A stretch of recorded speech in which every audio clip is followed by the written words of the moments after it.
الحمد لله نستعينه ونستغفره ونؤمن به ونتوكل عليه ونعوذ بالله من شرور أنفسنا ومن سيئات أعمالنا من يهده الله فلا مضل له ومن يضلل فلا هادي له ونشهد أن لا إله إلا الله وحده لا شريك له ونشهد أن سيدنا وحبيبنا ومولانا محمدا عبده ورسوله الذي أرسله بالحق بشيرا ونذيرا وداعيا إلى الله بإذنه وسراجا منيرا فقد قال الله تعالى في كلامه المجيد أعوذ بالله من الشيطان الرجيم بسم الله الرحمن الرحيم إن الله وملائكته يصلون على النبي يا أيها الذين آمنوا صلوا عليه وسلموا تسليما شكر درود الإبراهيم اللهم صل على محمد وعلى آل محمد كما صليت على إبراهيم وعلى آل إبراهيم إنك حميد مجيد اللهم بارك على محمد وعلى آل محمد كما باركت على إبراهيم وعلى آل إبراهيم إنك حميد مجيد সকল প্রশংসার মালিকানা কার? আপনারা কি আল্লাহর সাথে রাগ করছেন? তো আল্লাহ শব্দটা আসতে হবে না জোরে হবে? একটু চিৎকার দিয়ে বলেন তো, বিশাল আকাশ কার? জমিন কার? আইন চলবে কার? প্রশংসা করবেন কার? সে আল্লাহর জন্য সকলে পড়েন আলহামদুলিল্লাহ। ربنا لك الحمد حمدا كثيرا طيبا مباركا فيه আমরা আমাদের মনিবের দরবারে সেজদা বনত হয়ে মুনাজাত করছি। আল্লাহ দয়া করে আজকের এই কোরআনের মাহফিলকে আপনি কবুল করেন। এই গ্রামে, এই পাড়ায়, এই মহল্লায় জানা অজানা নতুন পুরাতন যত কবর আছে আল্লাহ সকল কবরে আযাব মাফ করে দেন। আপনাদের সামনে তিনটি বিষয়ের উপরে কথা বলবো, তারপরে আমি আমার আলোচনাটা শেষ করব ইনশাআল্লাহ। প্রথম যে বিষয়টি সেটি হলো পৃথিবীর আদালতে, পৃথিবীর বিচার আচারে বাপের পরিচয় দিয়ে, ছেলের পরিচয় দিয়ে, ভাইয়ের পরিচয় দিয়ে নিজেকে আইনের হাত থেকে মুক্ত করা যায়, কিন্তু কিয়ামতের ময়দানে বাপের পরিচয়, ছেলের পরিচয় দিয়ে, স্বামীর পরিচয় দিয়ে আল্লাহর আদালত থেকে বাঁচার কোনো রাস্তা নাই। আমার কথার মধ্যে আপনি রাজনীতি খুঁজেন না, আগে কথাটা বুঝেন। আমাদের বাংলাদেশে বাপের পরিচয় রাজনীতি আছে নাকি নাই? স্বামীর পরিচয় আছে নাকি নাই? আছে। ছেলের পরিচয় আছে নাকি নাই? কিন্তু আল্লাহর আদালতে কোনো পরিচয় চলবে না। আপনি নিজের পরিচয় দিয়ে আল্লাহর কাছে বাঁচতে হবে। আমার কলিজার ভাইয়েরা, দুনিয়াতে বাপ যদি ক্ষমতাসীন হয়, মন্ত্রী হয়, এমপি হয়, গাঁজা সহ কোন ইয়াবা সহ যদি ধরা পড়ে যায়, অস্ত্র সহ যদি ধরা পড়ে যায়, থানায় যখন নেওয়া হয় বাপের নাম বলে মুক্ত পাওয়া যায়। কিন্তু আল্লাহর আদালতে বাপের পরিচয় দিয়ে মুক্তি পাওয়ার কোনো রাস্তাই খোলা নাই। এটা কার কথা?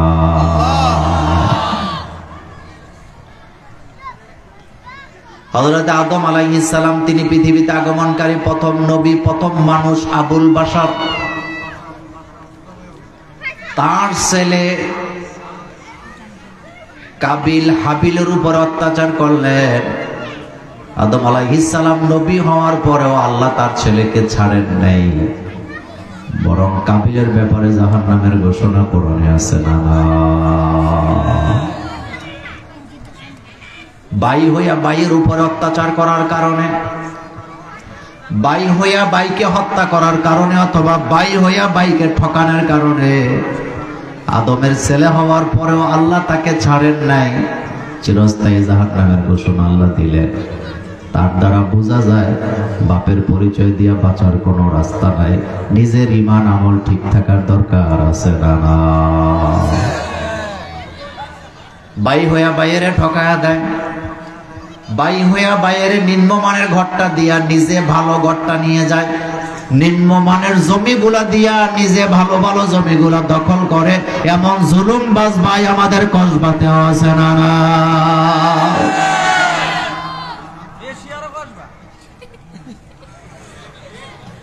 কাবিল হাবিলের সামনে যায় বলতেছে, লা আক্তুলান্নাকা, আমি তোরে হত্যা করব। ভাই হইয়া বাইরে হত্যা করতে চায়, কত বড় জুলুম।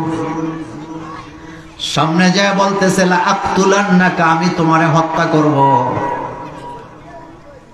ভাই কথা শোনার পর আশ্চর্য হয়ে গেছে, ভাই হয়ে আমাকে হত্যা করতে বলে, এটা কেমন ভাই? কত নরম সুরে বলতেছে, লা ইন বাসাত্তা ইলাইয়া ইয়াদাকা লিতাকতুলানি, ও ভাই তুই আমার ভাই হওয়ার পরে যদি তুই আমারে মারার জন্য তোর হাতটা আমার দিকে প্রসারিত করস, আমি তোকে মারবো না, আমার হাত দিয়ে আমি তোর স্পর্শ করব না, আঘাত করব না। ইন্নী আখাফুল্লাহ, কারণ আমার হৃদয়ের ভিতরে আল্লাহর ভয় আছে না?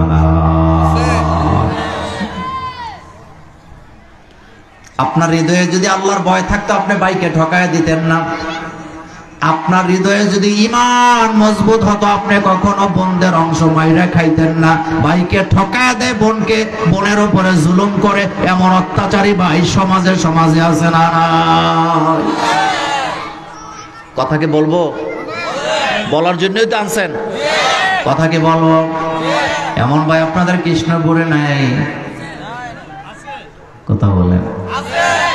বাইরে ঠকাইছেন, মুছে তেল দিতেছেন, আপনি জিততে গেছেন, কোনো লাভ নাই। সম্পদ নিয়ে কবরে যাওয়া যাবে না। সম্পদের জায়গায় সম্পদ পড়ে থাকবে, মাঝখান থেকে জুলুম করার কারণে জাহান্নাম কপালে আছে না?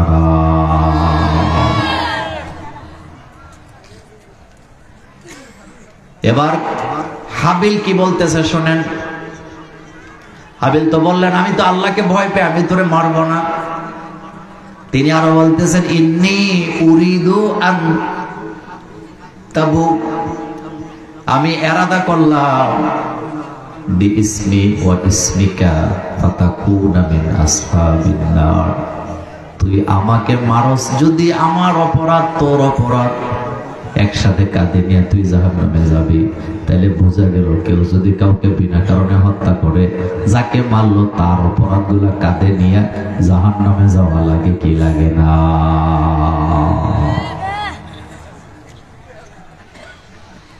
দুই নম্বর, স্বামীটা যদি এমপি হয়, স্ত্রীর আইনা এলাকায় চেয়ারম্যান, উপজেলা চেয়ারম্যান বানায়, তার মানে স্বামীর পরিচয় স্ত্রীর রাজনীতি করে।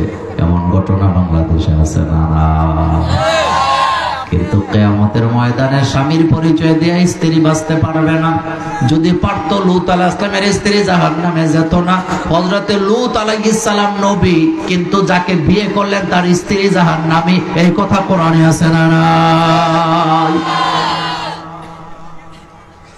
স্বামী নবী, স্বামী কি আর স্ত্রী জাহান্নামী। তার মানে বোঝা গেল স্বামীর পরিচয় দিয়ে স্ত্রী বাঁচবে না। এখন আপনার কাছে আমার প্রশ্ন, নবী স্বামী নবী হওয়ার পরেও স্ত্রী জাহান্নামে যেতে পারলো না, পিসা হুজুর তার স্ত্রীর জান্নাতে নিতে পারবে? আস্তে কইছে, স্ত্রী যদি না পারে আপনারা পারবো কেমনে?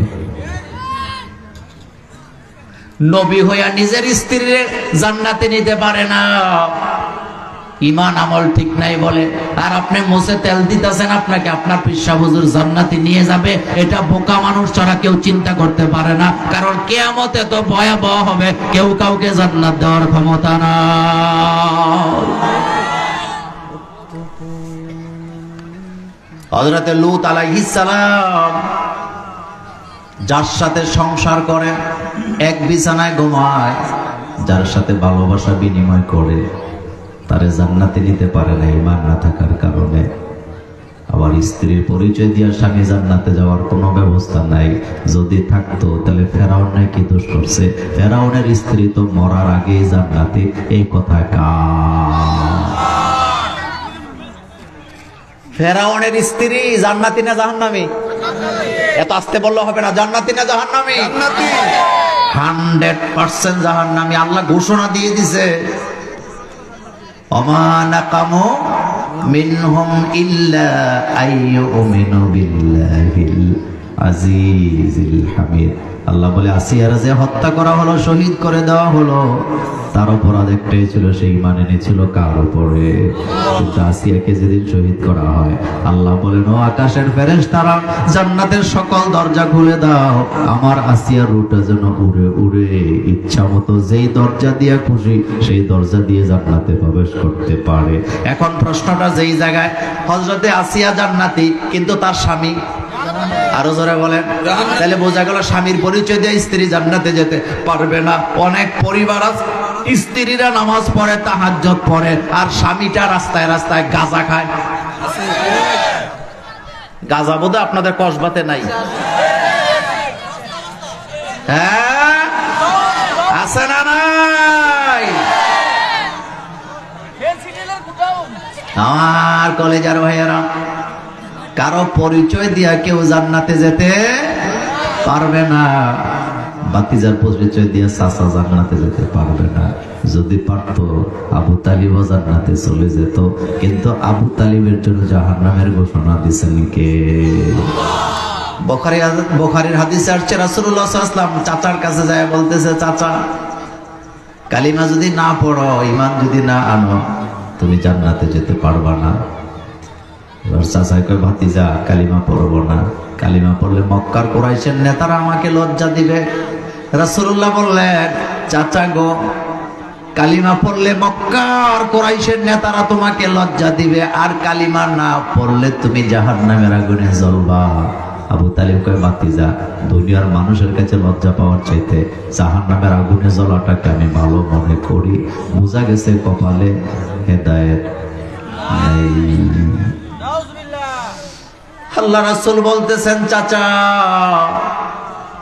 ঠিক আছে, কালিমা জোরে বলারও দরকার নাই, তুমি যে কালিমা পড়বা এটা আমি কারো কাছে জানাবো না, তুমি শুধু আস্তে আস্তে কালিমাটা পড়ো, আমি রাসূলুল্লাহ তোমাকে কিয়ামতে সুপারিশ করব। কয় না, সেটাও করবো না।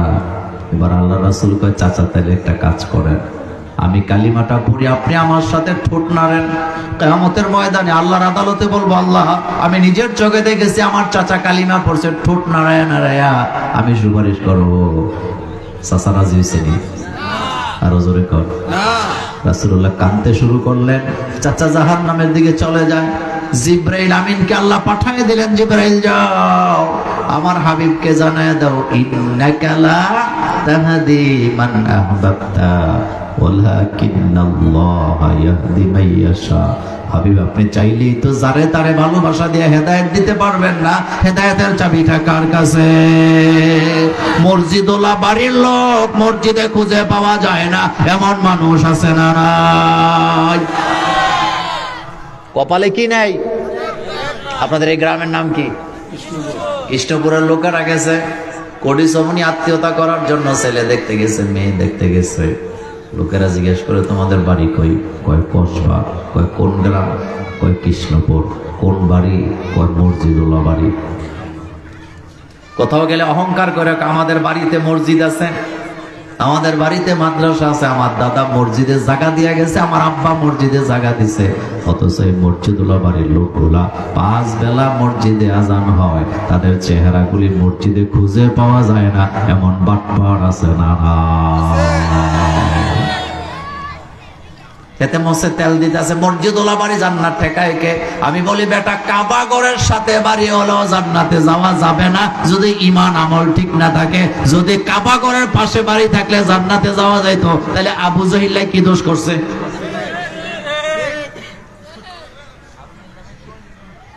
ছেলে মাদ্রাসায় পড়ায় কিন্তু নিজে পর্দা করে না, নামাজও পড়ে না, এমন মা কসবা এলাকায় নাই। আসেনি? ছেলে কই দিছে? আপনাদের এই এলাকায় অনেকগুলো মাদ্রাসা আছে না? ছেলে কোথায় দিছে? কিন্তু নিজে নামাজও পড়ে না, পর্দাও করে না। লোকেরা বলতেছে ঘটনা কি, ছেলে মাদ্রাসায় দিছো, নামাজ পড়ো না, ঈমানও রাখো না, ঠিক মতো পর্দাও তো করো না। এর লেগেই তো মাদ্রাসায় দিছি, যাতে করে কিয়ামতের ময়দানে ছেলের হাত ধরে জান্নাতে যেতে পারি। আমি বলি মুছে তেল দিয়ে কোনো লাভ নাই, কিয়ামতের ময়দানে কেউ কারো হাত ধরে জান্নাতে যাওয়ার সুযোগ নাই।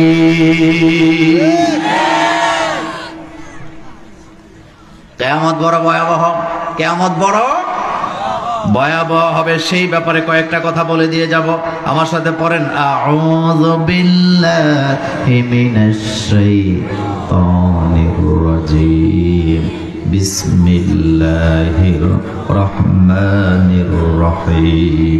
ইয়া আইয়ুহান নাসু ইত্তাকু রাব্বাকুম ইন্না যালযালাতাস সাআতি শাইউন আযীম ইয়াওমা তারাউনাহা তাযহালু কুল্লু মুরদি'াতিন আম্মা আরদা'at ওয়া তাদ'উ কুল্লু যাতি হামলিন হামলাহা ওয়া তারান নাসা সুকারা ওয়া মা হুম বিসুকারা ওয়ালাকিন্না আযাবাল্লাহি শাদীদ। মনোযোগ আছে আপনাদের?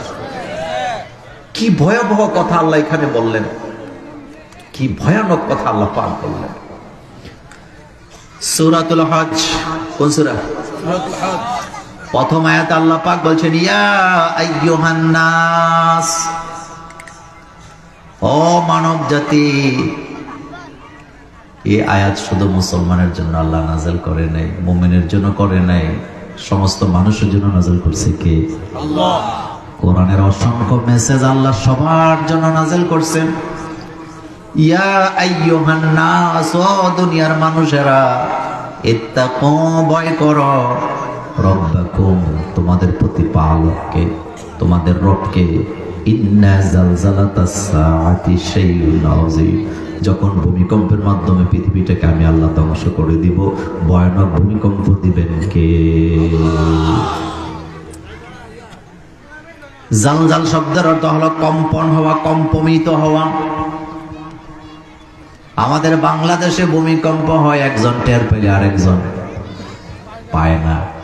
স্বামী টের পেলে স্ত্রী পায় না। একজন আরেকজনের জিজ্ঞাসা ভূমিকম্পটা কি হয়েছে, কই তুমি কি মরে আসছিলা নাকি, এত আসতে হলে টের পাই কেমনে? অথচ আল্লাহ বলেন এত ভয়ানক ভূমিকম্প সেদিন হবে। এই যে আমার আগে বক্তা এই ব্যাপারে কিছু কথা বলে গেছে, আমি ওইটা আলোচনা টানবো না, আমি ভিন্ন ব্যাপারে আপনাকে আলোচনা শোনাতে এসেছি। তাইলে বোঝা গেল পৃথিবীটা যিনি সৃষ্টি করছেন তিনি আবার ভূমিকম্পের মাধ্যমে পৃথিবীটাকে ধ্বংস করে দিবেন, এটা কার কথা? যখন কিয়ামত হবে অবস্থাটা কি হবে আল্লাহ পাক বলছেন ইয়াউমা তারাউনাহা তাযহালু কুল্লু মুরদিআতিন আম্মা আরদা'at, সেদিন দেখতে পাবা দুধ দানকারিনী মা নিজের দুধের বাচ্চার কথা ভুলে যাবে, মনে রাখতে পারবে না। নিজেকে বাঁচাবার জন্য আল্লাহর গজব আর আযাব থেকে নাফসি নাফসি বলে চিৎকার করবে, দুধের বাচ্চার কথা তার মনে থাকবে না। এটা কার কথা? কসবা থেকে ঢাকা যাবে মা, বাসে উঠছে, কোটি সমনির থেকে বাসে উঠছে, ঢাকা যাবে, বাস ভর্তি মানুষ, দুধের বাচ্চাওয়ালা মা। বাচ্চা চিল্লান দিলে মা পর্দার আড়ালে রেখে বাচ্চারে দুধ দেয়, এরপরও বাচ্চা দুধের কথা বলে যায় না। কোথাও দাওয়াত খাইতে যায় না, দুধের বাচ্চা ফেলায় মা। আপনি জিজ্ঞেস করে দেখেন দুধের বাচ্চাওয়ালা আমাদেরকে, চলো দাওয়াত খাইতে যাব কুমিল্লা, বাচ্চাটা ঘরে রেখে যাও, রাজি হইব নি? আসতে কইছে, রাজি হবে? কারণ এটা মা। উঠানে দান দিছে, বৃষ্টি আসে, বাচ্চা ঘরের ভিতরে দুধের জন্য কান্না করতেছে। এত ভয়ানক বিপদের সময়ও মা বাচ্চার কথা ভুলে যায় না। আর আপনার রব, আমার রব আল্লাহ বলতেছে, ইয়াউমা তারাউনাহা, সেদিন দেখতে পাবা, তাজহালু কুল্লু মুরদিআতিন আম্মা আরদাআত, সেদিন দুধের বাচ্চা, দুধ দানকারিনী মা তার দুধের বাচ্চার কথা মনে রাখতে পারবে না, নিজেকে বাঁচাবার জন্য ব্যস্ত হয়ে যাবে। এতটুকু বলে আল্লাহ শেষ করেন। আল্লাহ পরে বলছেন, ওয়াতাদাউ কুল্লু যাতি হামলিন হামলাহা, সেদিন দেখতে পাবা গর্ভধারিণী মা তার বাচ্চা পেটের ভিতরে ধরে রাখতে পারবে না। মায়ের পেটকে কোরআনের ভাষায় বলা হয়েছে ফি কারারিম মাকিন, এটা এত সুরক্ষিত জায়গা যেই জায়গায় শয়তানের কোনো অসওয়াসা পৌঁছতে পারে না। সেই বাচ্চা মা পেটের ভিতরে ধরে রাখতে পারবে না।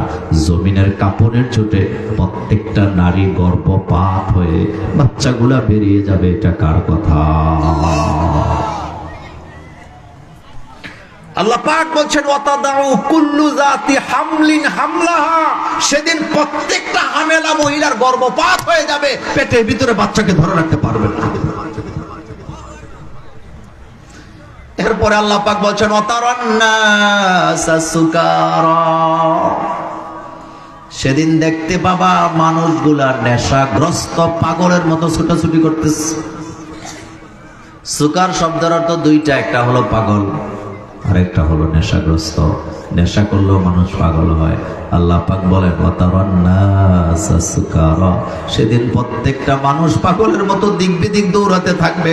ওমা হুম বিসুকার, আল্লাহ বলেন কিন্তু তোমরা তাদেরকে পাগল মনে করো না, আসলে তারা পাগল না, নেশাও করে নাই, তাহলে তারা ছুটাছুটি করতেছে কেন? আল্লাহ পাক বলছেন, ওয়ালাকিন্না আযাবাল্লাহি শাদীদ, আল্লাহর ভয়ানক আযাবের ভয়ে মানুষগুলা পাগল হয়ে যাবে। আল্লাহু আকবার বলো মিয়া। এখন আপনাদের কাছে আমার 4টা প্রশ্ন। কয়টা?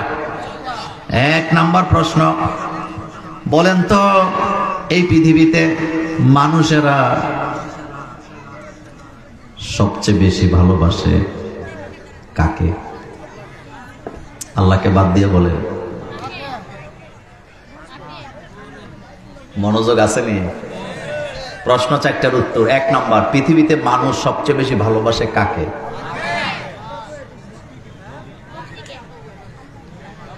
প্রত্যেকটা মানুষ তার নিজের সবচেয়ে বেশি ভালোবাসে। মনোযোগ আছে? কাকে কাকে কাকে? মানুষ নিজের চাইতে অন্য কাউকে বেশি ভালোবাসতে পারে না। আপনি বাপ, আপনার ছেলে মেয়েরা যদি আইসা বলে, আব্বা তোমার জীবনের চাইতে অনেক বেশি ভালোবাসে, এটা মিথ্যা কথা। এটা বুঝতে হইলে আপনি যদি বুড়া বয়সে বিছানায় পেশাব পায়খানা করে, তখন বুঝবেন ভালোবাসা কারে কয়। কোন স্বামী তার স্ত্রীকে জীবনের চাইতে বেশি ভালোবাসে না। কোন স্বামী যদি স্ত্রীকে যায় কয়, বিবিরে ও আমার স্ত্রী, ও আমার ডার্লিং, করে আমি জীবনের চাইতে বেশি ভালোবাসি, 100% মিথ্যা কথা। এটা বুঝতে হলে স্ত্রী যদি 1 বছর অসুস্থ হয়ে পড়ে থাকে, রান্না বান্না না করতে পারে, অথবা তার যদি কোনো কাজে না আসে, 2 নাম্বার বিয়া করার চিন্তা ধান্দা আছে না?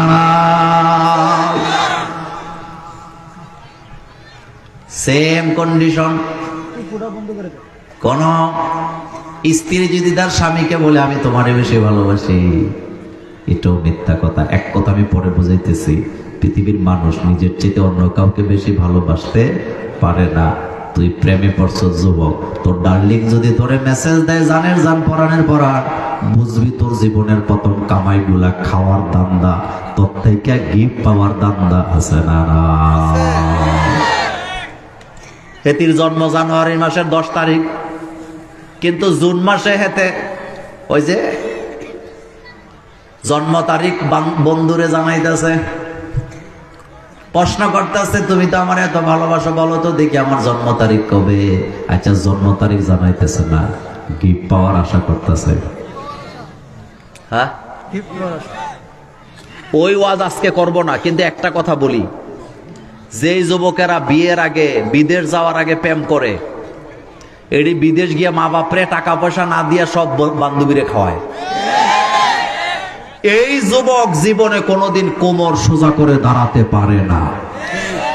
হেতি জাইঙ্গাটা শুদ্ধ হেতি লয়ে যায়। মা বাপরে দেয় না, কথা বলেন, কাকে দেয় না? মাকে, বাপকে, ভাইকে, বোনকে, কাউকে দেয় না। জীবনের প্রথম কামাইগুলো হেতির পিছে খরচ করে। এমন ভালো যুবক কসবাতে নাই। আমার কলেজার ভাইয়ারা, তাহলে 1 নাম্বার প্রশ্ন শেষ। মানুষ কাকে বেশি ভালোবাসে? বলেন, জোরে বলেন। 2 নাম্বার প্রশ্নের জবাব দেন। এই পৃথিবীতে সবাই আমাদের সাথে রাগ করে, সবাই আমাদের সাথে সম্পর্ক ছিন্ন করে। আব্বা আম্মা রাগ করলেও মাঝে মধ্যে 2-3 ঘন্টা কথা বলে না। স্ত্রী রাগ করলে রান্না বান্নাও করে না। কিন্তু একজনই আছেন, তিনি আমাদের সাথে রাগ করে 1 সেকেন্ডের জন্য আমাদের অক্সিজেনও বন্ধ করে না, আমাদের হার্ট বন্ধ করে না। তার নাম কি? সবাই রাগ করে, সম্পর্ক ছিন্ন করে। বন্ধু বান্ধব রাগ করলে মেসেজ দাও বন্ধ করে দেয়, যোগাযোগ করে না। আব্বা আম্মাও রাগ করলে কয়েক ঘন্টা কথা বলে না। কিন্তু একজনই আছে আমাদের সাথে রাগ করে যোগাযোগ বন্ধ করে না। তার নাম কি? কোন সন্দেহ আছে? অক্সিজেন বন্ধ করছে কোনদিন রাগ কইরা?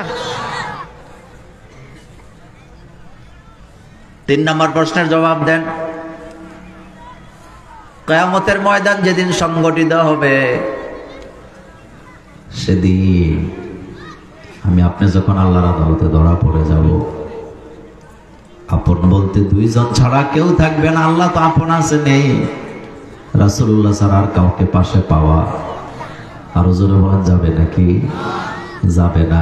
এটা জানার পরেও রাসূলের সুন্নতের প্রতি অবহেলা আছে না? আচ্ছা বলেন তো কসবার ভাইয়েরা, 20 বছর বয়সে দাড়ি রাখা আর 70 বছর বয়সে দাড়ি রাখা, দুইটা কি এক জিনিস? আসতে কইছেন, এক জিনিস? 70 বছর বয়সে যেটা দাড়ি রাখছে, এটা রাখছে 2 কারণ। একটা হলো এত বুড়া বয়সে দাড়ি না রাখলে খারাপ দেখা যায়, মানুষে বলবে কি। আরেকটা হলো কামাইতে গেলে গালের মধ্যে ব্লেড লাগিয়ে যায়, কারণ গাল তো বাঁকা হয়ে গেছে। এখন কই ঠিক আছে দাড়ি রাইখা দে। কিন্তু 20 বছর বয়সে যেটা দাড়ি রাখছে 100% রাসূলুল্লাহর ভালোবাসায় রেখেছে, এতে কোনো সন্দেহ না। আচ্ছা বলেন তো, 14 বছর বয়সে নামাজ ধরা আর 40 বছর বয়সে ধরা কি এক? 40 বছর বয়সে ধরছে কারণ হাঁটুতে একটু একটু ব্যথা আসে, কবরের কথা মনে পড়ছে, এখন নামাজ পড়া লাগবে বাধ্যতামূলক। কিন্তু 14 বছরে যেটা ধরছে, বুঝতে হবে তার কলিজার ভিতরে আল্লাহর ভয় আছে না? তাহলে আমাদের সাথে রাগ করে না কে? আল্লাহ। 4 নাম্বার প্রশ্ন, কিয়ামত কবে হবে? হ্যাঁ, একটা কথা ভালো বলছে, আল্লাহ জেবলা দেয়, কথা তো সত্য। কিয়ামতের ডেট আল্লাহ কাউকে জানান নাই। কিয়ামত কিভাবে সংগঠিত হবে, কিয়ামতের মাঠের ভয়াবহতা কেমন হবে, এই কথাগুলো আল্লাহ আমাদেরকে বলেছেন। কিন্তু কিয়ামতের কোন ডেট আল্লাহ কাউকে জানান নাই। 5টা জিনিসের ইলম আল্লাহ নিজের কাছে রেখে দিয়েছেন। কয়টা? ইন্নাল্লাহা ইনদাহু ইলমুস সাআ ওয়া ইউনাজ্জিলুল গায়স ওয়া ইয়ালামু মা ফিল আরহাম। আল্লাহ বলেন 5টা ইলম আমি আমার কাছে রাখছি। 1 নাম্বার, কিয়ামত কত তারিখে হবে, কবে হবে, এটা আমি আল্লাহ ছাড়া কেউ জানে না। 2 নম্বরে, কোন জায়গায় কখন কতটুকু বৃষ্টি হবে, আমি আল্লাহ ছাড়া কেউ জানে না। 3 নাম্বার, মায়ের রেহেমের ভিতরে যে বাচ্চা আছে, পেটের ভিতরে যে বাচ্চা আছে, আমি আল্লাহ ছাড়া বাচ্চার খবর কেউ জানে না। এই খবর একমাত্র কার কাছে? 4 নাম্বার, আগামী দিন আমি আপনি কোথায় যাব, কি রিজিক গ্রহণ করব, আল্লাহ ছাড়া কেউ জানে না। আর 5 নাম্বার, আমার আপনার কোন জায়গায় কখন কিভাবে মৃত্যু হবে, সেটাও জানে কে? পানিতে পড়ে বাচ্চা মারা যায়, লোকেরা মায়েরে গালাগালি করে যে মহিলা ছেলের দেখে রাখলো না কেন, কথা ঠিক না? পানিতে পড়ে যদি বাচ্চা মারা যায়, কারে দোষী করে? আসতে কইছেন, কাকে? মাকে দোষী করে। কিন্তু আপনি একটা বার চিন্তা করার দরকার, আপনার কি মনে হয় মা কি বাচ্চাটারে পাহারা দেয় নাই? আসলে পাহারা দিছে ঠিক, কিন্তু আল্লাহ হায়াত দিছে এতটুকু। আপনি যদি সমস্ত পরিবারের লোকেরাও যদি বাচ্চা পাহারা দেন, আল্লাহ যদি তার হায়াত লিখে রাখেন 2.5 বছর, 1 সেকেন্ড বাড়াতে পারবেন না। যেদিন পানিতে পড়ে মারা যাবে সেদিন বাড়ির সকল লোকদেরকে আল্লাহ এমন ভাবে ভুলাইয়া রাখে, ফাঁক দিয়ে বাচ্চাটা পানিতে পড়ে মরে যায়। লোকেরা কয় মা দেখে রাখে নাই, অথচ সিদ্ধান্তটা ছিল কার? কুমিল্লা মুরাদনগর সুসুন্ডা একটা গ্রাম আছে, ওই গ্রামের একজন লোকের 5টা মেয়ের পরে একটা ছেলে হয়েছে। কয়টা মেয়ে? 5টা মেয়ে, এরপরে একটা ছেলে হয়েছে। একটা মেয়েও তখন বিয়ে দেয় নাই। 5টা বোন ভাই নিয়ে কারাকারি করে পাহারা দেয়। নিজেও মসজিদ থেকে আইসা এসে বাচ্চা কোলে নিয়ে বসে থাকে। তার স্ত্রী পাগলের মতো ছেলেটাকে ভালোবাসে, সোজা কথা নয়। 7টা মানুষ একটা বাচ্চার পেছনে শ্রম দেয়। পেশাব করতে দেরি, বোনেরা প্যান্টটা পাল্টাইতে দেরি নেই। এত আদরের বাচ্চা, বাড়ির কাছে কোনো পুকুরও নাই। মাটি দিয়ে আগের দিনে ঘর লেপতে এখন না বিল্ডিং বানাইছেন। উঠানের কোণার মধ্যে একটু মাটি উঠেছে ছোট্ট একটা গর্ত থেকে, যেটা দিয়ে ঘর লেপছে। ওই গর্তটা বৃষ্টি হওয়ার কারণে একটু পানি জমে আছে। এত আদরের বাচ্চা, তারা কেউ বলতে পারতেছে না। হঠাৎ তাকায় দেখে বাচ্চাটা ওই গর্তের মধ্যে পড়ে মরে আছে। তা আপনি কি বলবেন পাহারা দেনে? আসলে ব্যাপার সেটা নয়, হায়াত এতটুকুনই দিয়া পাঠাইছে কে? এক কথায় বুঝাই দেই, আপনি যদি আপনার ছেলেটাকে সিন্ধুকে তালা দিয়েও রাখেন, হায়াত যদি না থাকে 1 সেকেন্ড আপনি তার হায়াত বাড়াতে পারবেন না। দিনাজপুর গেলেও নিরাপদে ফেরত আসবে যদি হায়াত থাকে। আর হায়াত না থাকলে কসবাও যাওয়া লাগবে না, ঘরের ভিতরেও মৃত্যু আছে না। আমরা অনেক সময় বলি আরে ওখানে যদি না যাইতো। ঝগড়া করতে যায় নাই, জাস্ট ঝগড়া দেখতে গিয়ে মারা গেছে, এরকম ঘটনা আপনারা জানেন না? ঝগড়া করতে গেছে না দেখতে গেছে? কিন্তু আমি নিজে দেখছি ঝগড়া করি না, ঝগড়া করতেছে এদিক থেকে দিক থেকে, গুলি মারতেছে, সেটা মারতেছে, এটা মারতেছে, কিন্তু নিরপরাধ মানুষ দেখতেছে মারা গেছে। তার মানে বুঝে গেল তার হায়াত নাই। আল্লাহ বলেন আমি ছাড়া হায়াতের খবর কেউ জানে না। আপনাদের কপালে চুমো দিয়া বলে যায় আপনি বুড়া হইবেন, তারপরে মারা যাবেন, এই চিন্তা মাথা থেকে দূর করেন। বরং যে কোনো সময় মালাকুল মউত আমাদের সামনে আসতে পারে কি পারে না।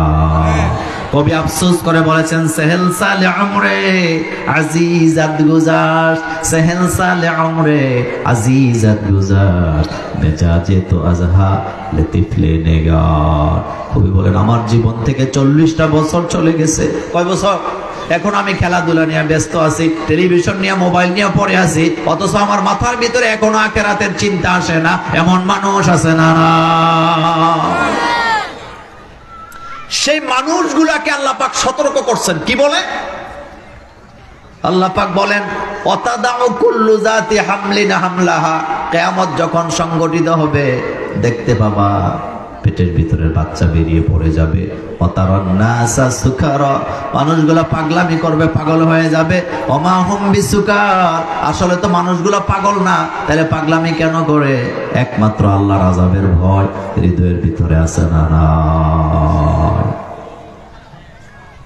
বর্তমানে সূর্য একটা মুখ দিয়া জমিনের দিকে তাপ দেয়, কিয়ামতের ময়দানে সূর্য তাপ দিবে 18টা মুখ দিয়া। জমিনটা তামা হয়ে যাবে। মানুষগুলো আদমের কাছে যায় বলবে ইয়া আবাল বাশার, ও আমাদের আব্বা, কিয়ামতের ভয়াবহ আযাব আমাদের বরদাস্ত হয় না, আপনি তো আমাদের আদি পিতা আব্বা। আল্লাহরে বলেন না বিচারটা করে দিতে। আদম আলাইহিস সালাম বলবে আজকে তিনি কাহার হয়ে বসে আছে, রাগান্বিত হয়ে বসে আছে, আমি আদমের সাহস নাই তার সামনে দাঁড়ায় কথা বলতে পারি। নূহ আলাইহিস সালামের কাছে যাবে, রাজি হবে না। ইব্রাহিম আলাইহিস সালামের কাছে যাবে, রাজি হবে না। ঈসা নবীর কাছে যাবে, রাজি হবে না। রাসূলুল্লাহকে খুঁজবে লোকেরা, আল্লাহ রাসূল আরশে আজমের ছায়ার নিচে সেজদা দিয়ে পড়ে থাকবেন। আল্লাহ বলবেন, হাবিব আপনি মাথা তোলেন। বুখারীর হাদিসে আসছে, আল্লাহ বলবে, হাবিব কো আপনি মাথা তোলেন, আপনি আমার কাছে সুপারিশ করেন, আমি আল্লাহ অপেক্ষা করছি, আপনি সুপারিশ করবেন, আপনার সুপারিশ আমি নবী আল্লাহ আজকে নবীর সুপারিশ কবুল করব।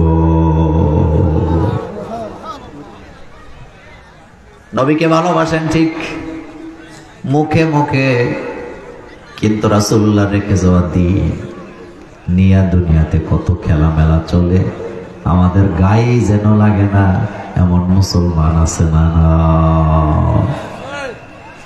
কবি আফসোস করে বলছেন, দিন কা सूरज डूब रही है हम लोगों के सामने, दिन का सूरज डूब रही है हम लोगों के सामने, रोज हशर में क्या जवाब है मुस्तफा के सामने। দিনের সূর্যটা আমাদের চোখের সামনে ডুবে যাচ্ছে, মুহাম্মদ সাল্লাল্লাহু আলাইহি ওয়াসাল্লামের সামনে কি জবাব দেব? আল্লাহ রাসূলের সামনে দাঁড়াইতে হইলে রাসূলুল্লাহর সুন্নতের কদর করা দরকার আছে না? খাইতে, উঠতে, বসতে, চলনে, বলনে কোথাও রাসূলুল্লাহর সুন্নত খুঁজে পাওয়া